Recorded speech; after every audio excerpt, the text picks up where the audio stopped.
আজকে আমরা মোটামুটি 40টা ট্যাগ লিস্ট করছি, সেগুলো দেখব। এই এইচটিএমএল ট্যাগটা মূলত আমাদের একটা ডিফল্ট, যদি আমরা এটা না লিখি তাহলে কিন্তু হবে না। তাহলে কি হবে না, হয়তোবা এই ভিজুয়াল স্টুডিও এ চিনবে, কিন্তু তো যখন অন্য বিল্ডারে যাবা এটা ছাড়া সে আমাদের এই কোডটাকে চিনবে না, ইরোড দেখাবে। কি দেখাবে? ইরোড দেখাবে। এ হয়তো চিনবে, ভিজুয়াল স্টুডিও বাই ডিফল্ট সে ধরে নেয় যে এখানে একটা এইচটিএমএল আছে। সো এটা আমাদের লিখতেই হবে। এইচটিএমএল ট্যাগটা কেন লিখবো আমরা? এইচটিএমএল এর কোড লেখার জন্য, এটা বিল্ড ইন। আচ্ছা, তারপরের ট্যাগটা কি আছে? হেড। আচ্ছা, হেড ট্যাগটা হচ্ছে, হেড মানে কি? মাথা। আচ্ছা, বাই ডিফল্ট হেড ট্যাগের মধ্যে আমরা কি কি ইনক্লুড করি? হেড ট্যাগের মধ্যে সাধারণত মেটা ট্যাগ থাকে। কি থাকে? মেটা ট্যাগ মানে একটা মেটা ট্যাগ গুলো কি, যখন আমরা এসইও টিপস দিয়ে সার্চ দিচ্ছি তখন এই যে আমরা দুইটা জিনিস দেখতেছি একটা ওয়েবসাইটের, এটা হচ্ছে মেটা টাইটেল, এটা হচ্ছে মেটা ডেসক্রিপশন। তো এরকম কিছু মেটা ট্যাগ আছে যেগুলো আমরা দিলে গুগল ওইভাবে এগুলো সার্চ ইঞ্জিনের জন্য লাগে। গুগল এই ডেটাগুলোকে ক্রাউল করে, ক্রাউল করে লিস্টিং রেজাল্টে শো করে। এছাড়াও বিভিন্ন ধরনের স্ক্রিপ্ট, কি স্ক্রিপ্ট মানে জাভা স্ক্রিপ্ট, যেগুলো আমাদের মডার্ন ডিজাইনের জন্য বা বিভিন্ন এপিআই সাপোর্টিং এর জন্য, মডার্ন অ্যানিমেশনের জন্য, মডার্ন ফাংশনালিটির জন্য বিভিন্ন স্ক্রিপ্টের প্রয়োজন হয়। ওই স্ক্রিপ্টগুলো আমরা হেড ট্যাগে লোড দেই। কোথায় লোড দেই? যদি আমরা ফুটারে লোড দিতাম, ওই স্ক্রিপ্টগুলো আমরা যে কোনো জায়গায় নিচে বডিতেও লোড দিতে পারতাম। কিন্তু কোনো একটা দেখা যাচ্ছে আমার ফাংশন আমার উপরে আছে, কোনো একটা অ্যানিমেশন আমার উপরে আছে, সো তখন ওই অ্যানিমেশনটা আগে লোড নিত। এইচটিএমএল এর লোডিং এর সিস্টেমটা কি? এখানে ফেসবুকটা আগে লোড নেবে, তারপরে এই ইমেজের ট্র্যাকটা পরে লোড নেবে। আমরা দেখতে পারি না, অনেক ফাস্ট লোড নেয় দেখে, কিন্তু কোন কোন ওয়েবসাইট অনেক ভারী হয়, সেগুলোতে দেখা যায় যে কোনটা আগে লোড নিচ্ছে কোনটা পরে নিচ্ছে, ঠিক না? এজন্য আমরা যদি স্ক্রিপ্ট বা সিএসএসটা যদি আমরা নিচে লোড করি, তাহলে আমাদের সিএসএস স্টাইলটা পরে পাবে। আগে একটা সাদা কালো ডিজাইন শো করবে, তারপরে স্টাইল পাবে। তা জিনিসটা একটা বিশ্রী না দেখতে?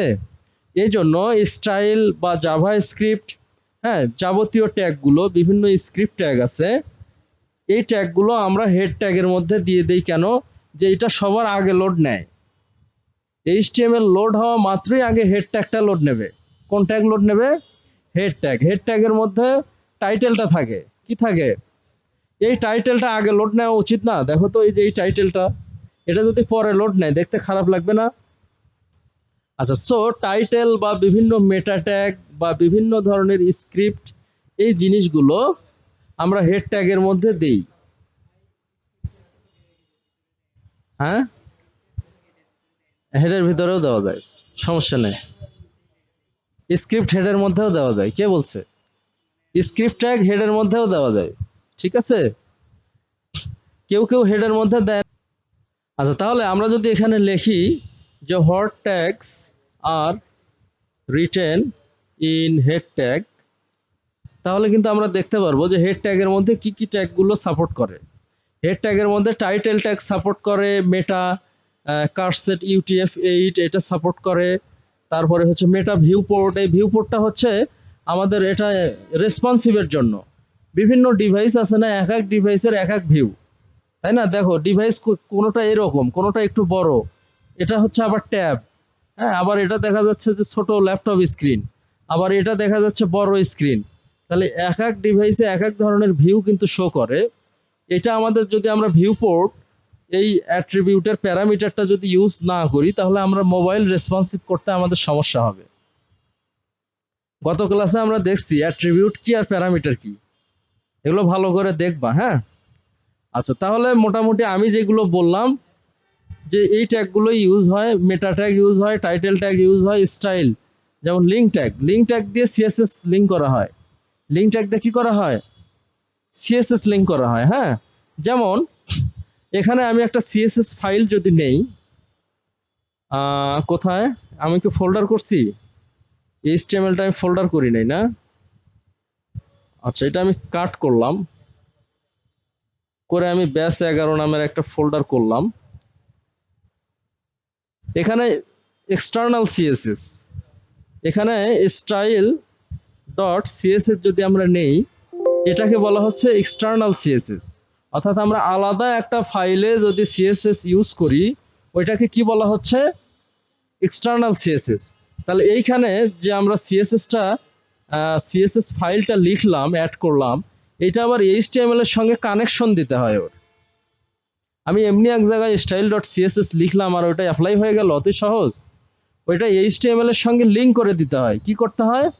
লিঙ্ক অথবা কানেক্ট করতে হয়। এই লিঙ্ক করার কাজটা করে হচ্ছে লিঙ্ক ট্যাগ। এই হারিফের মধ্যে বেসিক্যালি এই স্টাইল ডট সিএসএসটা লিখতে হয়, তাই না?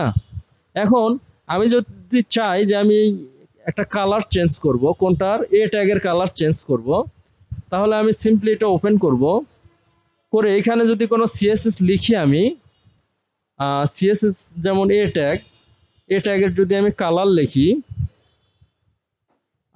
কালার রেড, তাহলে কালারটা কিন্তু রেড হবে। কালারটা কি হবে? রেড হবে। হ্যাঁ, আমি আবার ওপেন করি এইচটিএমএলটা।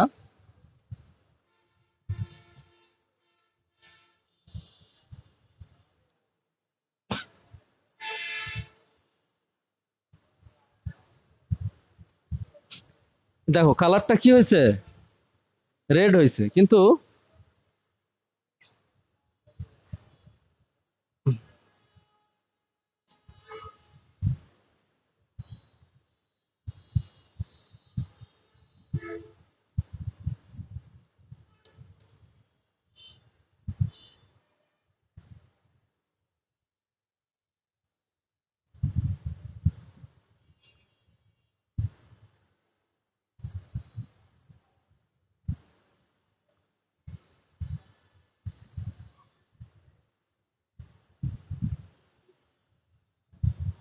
কোন ফাইলে আমরা কোড করতেছি? অ্যাকচুয়ালি আমরা কি কোনো ভুল ফাইলে কোড করতেছি নাকি? হেডিং 1, এটা হচ্ছে কি হেডিং 2 প্যারাগ্রাফ। এখন আমাদের এই লিঙ্কটা করতে হবে। ওখানে দুইটা ফাইল ছিল তো, যার কারণে ঝামেলাটা হচ্ছিল। এখন আমরা দেখব যে আমাদের সিএসএসটা পাইছে, তাই না? কন্ট্রোল ইউ প্রেস করলে যদি এটাতে ক্লিক করি, তাহলে আমরা দেখব এটা সিএসএসটা পাইছে। তাহলে আমরা পির কালার কি করছি? রেড করছি, তাই না? যখন পির কালার রেড করতেছি, আমার প্যারাগ্রাফটা কি হচ্ছে? লাল হচ্ছে। আবার হেডিং 2, এটার কালার যদি আমরা H2, এইটার কালার যদি আমরা গ্রিন করি, কালার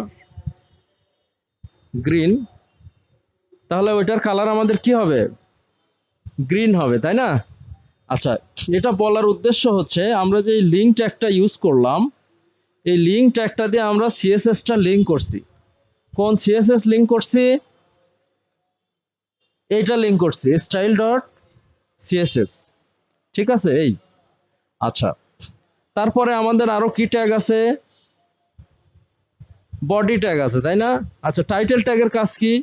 টাইটেল ট্যাগের কাজ ভেরি সিম্পল। সিম্পলি আমরা একটা ওয়েবসাইটের টাইটেল থাকে, প্রত্যেকটা পেজের এক একটা কি থাকে? টাইটেল থাকে। তাহলে এই টাইটেল ট্যাগ দিয়ে আমরা টাইটেলটা ডিফাইন করি, ভেরি সিম্পল। বডি ট্যাগের কাজ কি? একটা ওয়েবসাইটের ভিতরের যত পার্ট, অর্থাৎ এখান থেকে শুরু করে নিচ পর্যন্ত যতগুলো পার্ট, সবগুলোই আমরা বডি ট্যাগের মাধ্যমেই করি। সবগুলো কি বডি ট্যাগের মাধ্যমে করি? হ্যাঁ। আচ্ছা, যেমন এই যে ড্রিম আইটি গ্লোবাল, আমরা এখানে যাই,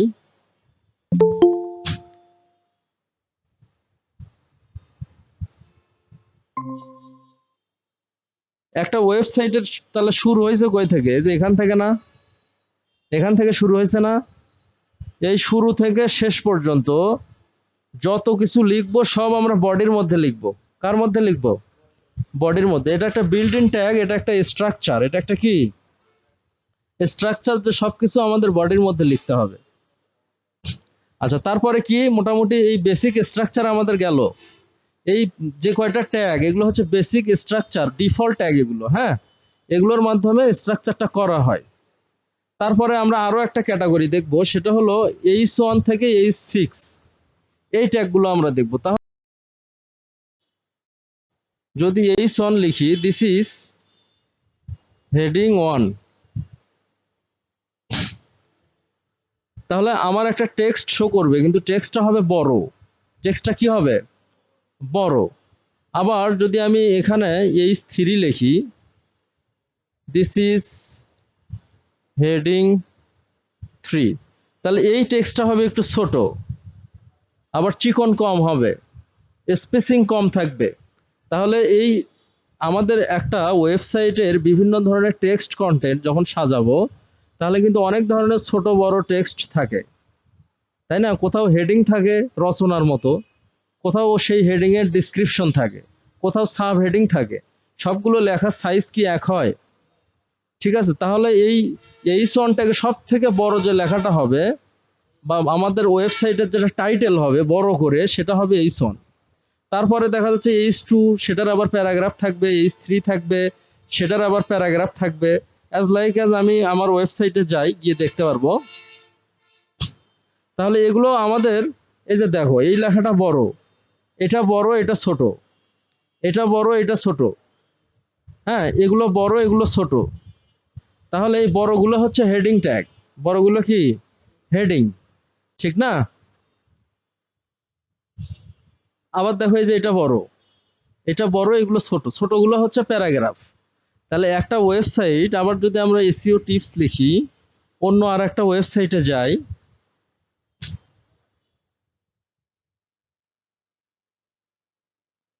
দেখো এই লেখাটা কিন্তু সব থেকে বড়, ঠিক না? এটা একটু ছোট, আবার তার থেকে এটা আরো ছোট। মানে বিভিন্ন স্টাইলের টেক্সট আমাদের শো করতে হয় একটা ওয়েবসাইট বানাইতে গেলে। এখন এগুলোকে আমরা বারবার সিএসএস করে করব? আমরা কোনো সিএসএসই লাগবে না। যেটা বড় টেক্সট আমরা H1 ব্যবহার করব, অটোমেটিক ওটা বড় হবে। যেটা একটু ছোট টেক্সট, হ্যাঁ, H2 ব্যবহার করব, একটু ছোট হবে। এই টেক্সটের বড় ছোট অনুযায়ী আমরা এই হেডিং ট্যাগগুলো কি ইউজ করব। তারপরে হচ্ছে প্যারাগ্রাফ ট্যাগ, এটা আমরা অলরেডি ব্যবহার করছি, এটাতে টেক্সট লেখা হয়। সাধারণ যে প্যারাগ্রাফ, এই যে এইটা, হ্যাঁ, এই ধরনের প্যারাগ্রাফ, এই প্যারাগ্রাফগুলো প্যারাগ্রাফ ট্যাগ দিয়ে লেখা হয়। ঠিক আছে, যেমন এই যে এটা প্যারাগ্রাফ, তারপরে এইগুলো প্যারাগ্রাফ, ঠিক আছে। এই তারপরে বিয়ার ট্যাগ দেওয়া হচ্ছে, একটা ব্রেক দেওয়া হয়। কি দেওয়া হয়? ব্রেক। অর্থাৎ এই হেডিং 3,